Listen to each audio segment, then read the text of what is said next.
Il était une fois une petite ville endormie, nichée au creux de vallées boisées et de montagnes escarpées. Dans cette ville, il y avait une maison abandonnée au bout d'une ruelle sombre et tortueuse. C'était une maison qui avait toujours été évitée par les habitants, car elle était enveloppée de légendes sinistres. Dans cette maison, il y avait une pièce poussiéreuse et sombre où reposait une vieille poupée de porcelaine.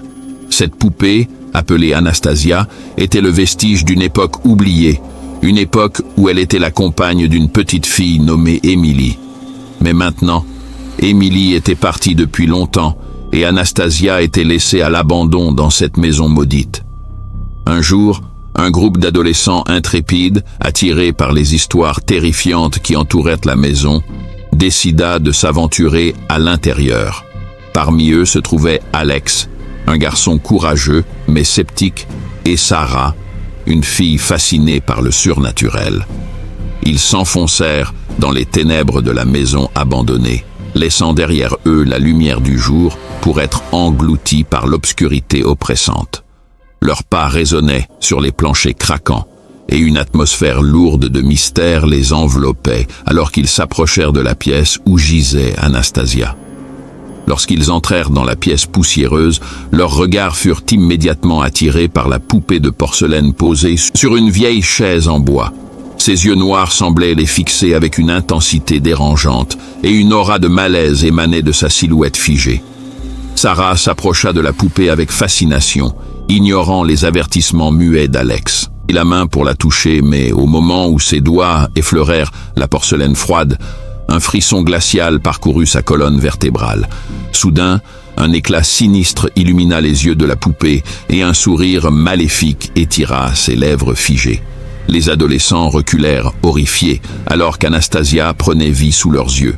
La poupée se leva de sa chaise, ses membres rigides se déplaçant avec une fluidité inquiétante. Sa voix résonna dans la pièce, un murmure rauque chargé de siècles de malveillance. « Vous avez osé me réveiller de mon sommeil éternel », susurra-t-elle d'une voix grinçante. « Maintenant, vous devez subir les conséquences. » Un vent glacial se leva, faisant vaciller les flammes des bougies qui éclairaient faiblement la pièce. Les murs semblaient se refermer sur les intrus, les piégeant dans l'emprise de la poupée maudite. Les adolescents tentèrent de s'échapper, mais chaque porte qu'ils essayaient était verrouillée, les maintenant prisonniers dans la maison hantée. Anastasia les chassa à travers les couloirs sombres, ses pas silencieux résonnant derrière eux comme un écho de leur pire cauchemar. Alors que la nuit s'étirait et que l'horreur atteignait son paroxysme, Alex et Sarah se retrouvèrent piégés dans une chambre sombre, leur seul refuge contre la menace de la poupée possédée. « Il doit y avoir un moyen de briser la malédiction », murmura Alex, cherchant frénétiquement une solution dans l'obscurité oppressante. Sarah tremblait de peur, mais une lueur de détermination brilla dans ses yeux. « Nous devons trouver le lien entre Émilie et la poupée. C'est là que réside le secret de sa malédiction. » Ils fouillèrent la pièce à la recherche d'indices et finalement, sous une pile de vieux journaux jaunis, ils découvrirent une photo jaunie d'une jeune fille souriante tenant Anastasia dans ses bras. À côté d'elle se trouvait une inscription. « À ma chère Émilie, que cette poupée soit ton amie pour toujours. » Soudain, tout devint clair pour Alex et Sarah. La poupée était liée à l'âme d'Émilie, et tant qu'elle resterait enfermée dans cette maison maudite, sa colère et sa douleur se déchaîneraient sur quiconque oserait perturber son repos éternel. Avec une détermination renouvelée, ils confrontèrent la poupée dans la pièce principale de la maison, armés de la photo et de leur connaissance de la vérité. Ils parlèrent à Anastasia, lui rappelant les souvenirs heureux qu'elle partageait avec Émilie, lui demandant de trouver la paix et de libérer leur ville de sa malédiction. Pour un instant, tout sembla suspendu dans l'air, le silence pesant comme un souffle retenu. Puis, lentement, les traits figés de la poupée s'adoucirent, et ses yeux retrouvèrent leur éclat de porcelaine. « Merci », murmura-t-elle faiblement, avant de se dissoudre en une brume argentée qui se fondit dans l'air. La malédiction qui pesait sur la maison abandonnée se dissipa, et les portes s'ouvrirent enfin, libérant Alex et Sarah de leur prison de peur. Ils sortirent de la maison, soulagés mais marqués à jamais par l'horreur qu'ils avaient vécue. La poupée possédée avait été vaincue, mais son histoire resterait à jamais gravée dans les mémoires de ceux qui osaient s'aventurer dans les ténèbres de la petite ville endormie. Il était une fois, dans une petite ville isolée au cœur d'une forêt dense et mystérieuse, un docteur réputé pour ses méthodes médicales controversées. Le docteur Bartholomew Grimsley était son nom, mais il était connu de tous sous le nom de Docteur Fou. Ses expériences étaient légendaires, mais pas pour les bonnes raisons. Les villageois murmuraient que ses pratiques dépassaient de loin les limites de la science conventionnelle, mais la peur les maintenait silencieux, jusqu'à ce que des événements inexplicables commencent à se produire. L'appel de la forêt. Dans la ville, les rumeurs circulaient comme des bruits sourds, mais peu osaient s'aventurer dans les bois sombres où le docteur menait ses expériences. Un jour, une jeune fille nommée Elisa, intriguée par les histoires du docteur Fou, décida de s'y aventurer. Elle se perdit bientôt dans la forêt dense, et alors qu'elle tentait de retrouver son chemin, elle entendit des chuchotements inhumains qui semblaient venir de toutes parts. Des mains griffues semblèrent la saisir, et elle fut tirée dans l'obscurité. L'expérience macabre. Pendant ce temps, le docteur Fou poursuivait ses expériences dans son laboratoire caché au cœur de la forêt.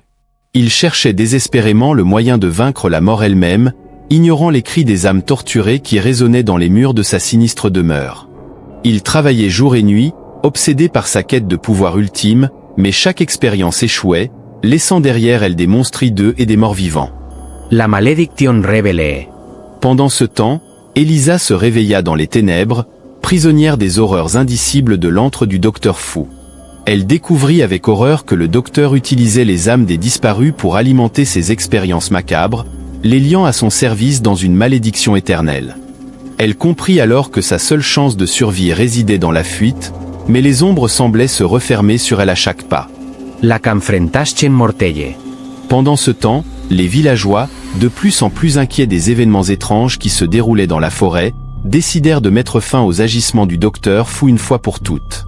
Armés de torchets et de fourches, ils se dirigèrent vers son repère caché, déterminés à détruire le mal qui hantait leur communauté depuis trop longtemps. Mais le docteur Fou les attendait de pied ferme, prêt à défendre ses sombres secrets par tous les moyens nécessaires. La malédiction inévitable. La bataille qui s'ensuivit fut épique, les villageois affrontant les abominations créées par le docteur Fou avec courage et détermination. Mais alors que la fumée des combats se dissipait, il devint évident que la victoire avait un prix terrible. Le docteur Fou, dans un dernier acte de désespoir, prononça une malédiction impie sur la ville entière, condamnant ses habitants à une existence de ténèbres et de désespoir éternel. La survie contre toute attente. Elisa, échappant de justesse à la destruction, se retrouva seule dans un monde désormais plongé dans l'ombre. Mais au lieu de succomber au désespoir, elle décida de lutter. Elle se mit en quête d'un moyen de briser la malédiction du docteur Fou, convaincue qu'il devait y avoir un espoir, même dans les ténèbres les plus profondes. La redemption sacrificielle. À travers des épreuves terrifiantes et des rencontres avec des créatures indicibles, Elisa finit par découvrir le secret de la malédiction. Pour la briser, elle devait offrir un sacrifice pur et désintéressé, un acte de bravoure et de compassion qui défierait le pouvoir maléfique du docteur Fou. Armée de cette connaissance, elle se prépara à affronter le mal à nouveau, prête à tout sacrifier pour sauver son monde de l'obscurité éternelle. La lumière après l'obscurité. Dans un acte de courage ultime, Elisa se confronta au docteur Fou une dernière fois, offrant sa propre vie en échange de celle de son peuple. La bataille qui s'ensuivit fut titanesque, un affrontement entre le bien et le mal, la lumière et les ténèbres.